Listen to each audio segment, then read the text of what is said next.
भक्तजनों, हर हर महादेव।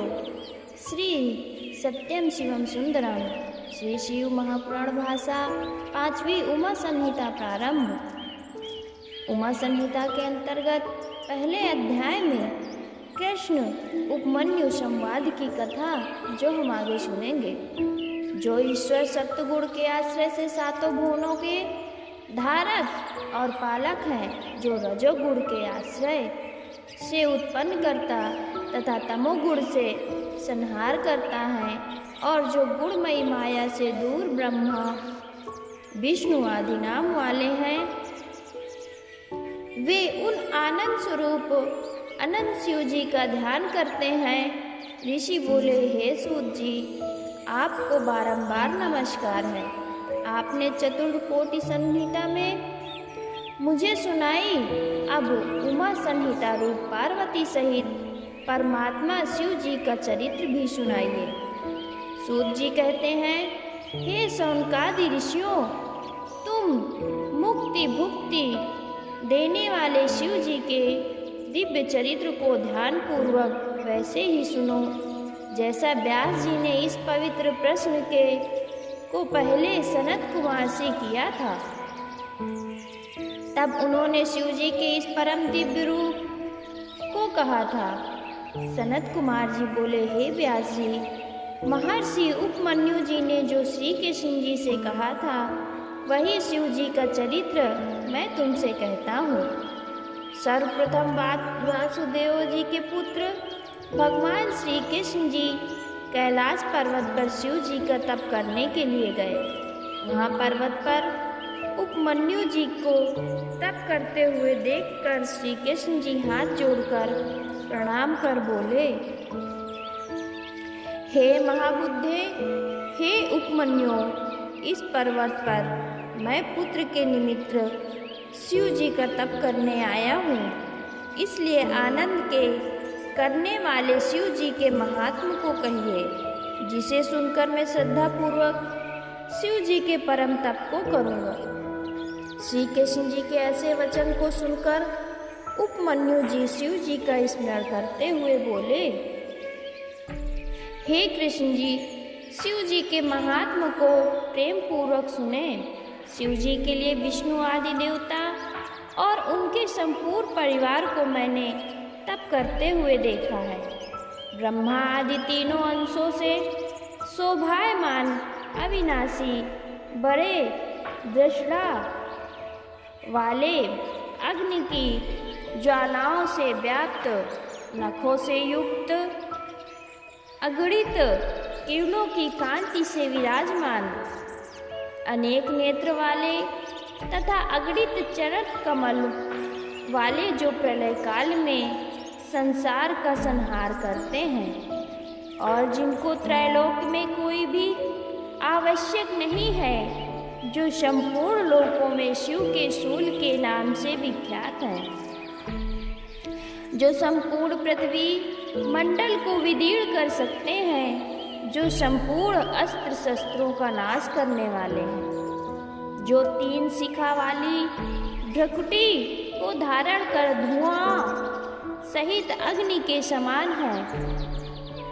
वे पास हस्त यमराज के समान तीक्ष्ण धारा वाले और सर्पाधिकों से विभूषित है।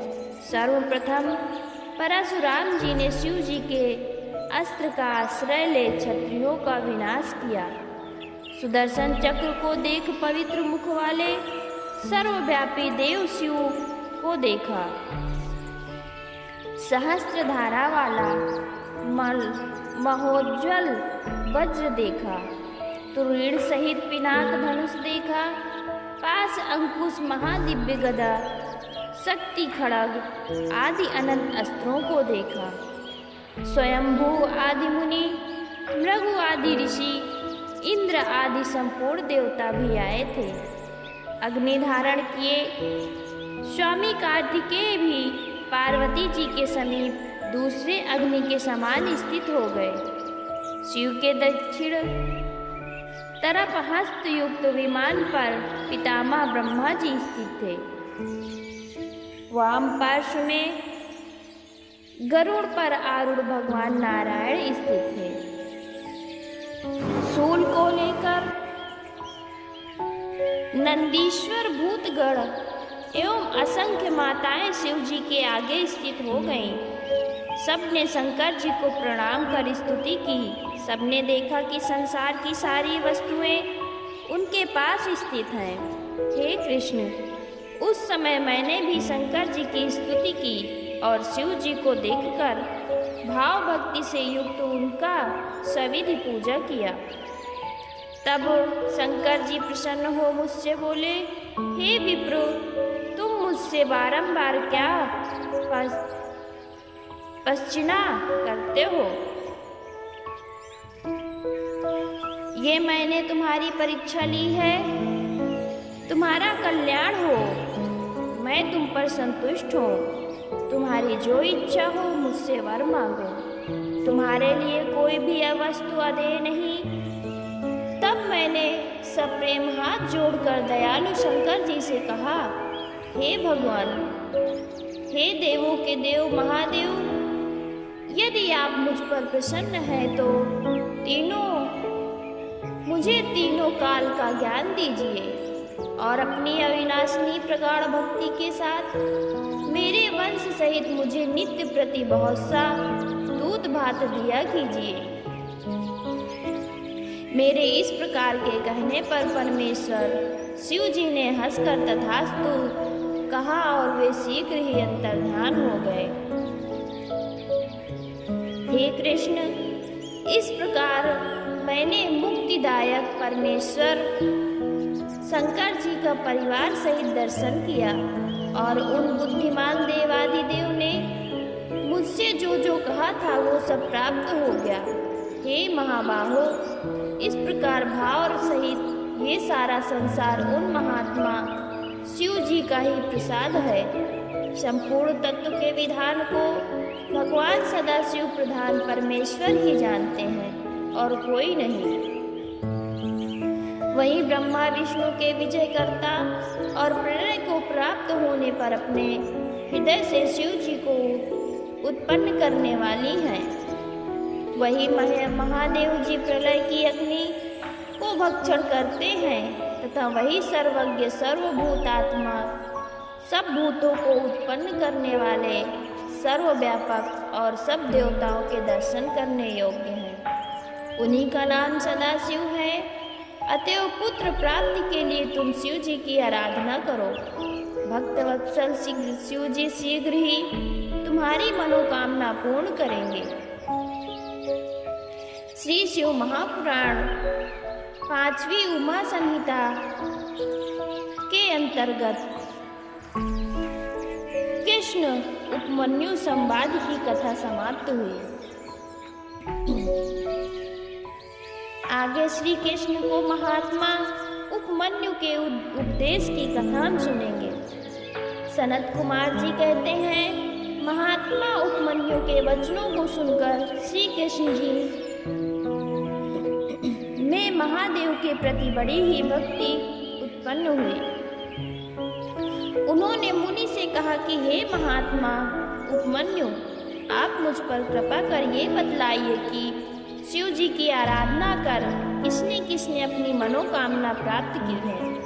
सनत कुमार जी कहते हैं कि ऐसा सुनकर सर्वश्रेष्ठ महात्मा उपमन्यु ने श्री कृष्ण को प्रसन्न करते हुए ये कहा कि हे श्री कृष्ण, पूर्व में हिरण्यकश्यपु ने चंद्रशेखर महादेव की आराधना कर देवताओं से के सारे ऐश्वर्य को प्राप्त किया था। फिर उसका पुत्र भी शिव जी का पूजक था और उनके वरदान से उसने इंद्र को नीचे गिरा दिया था।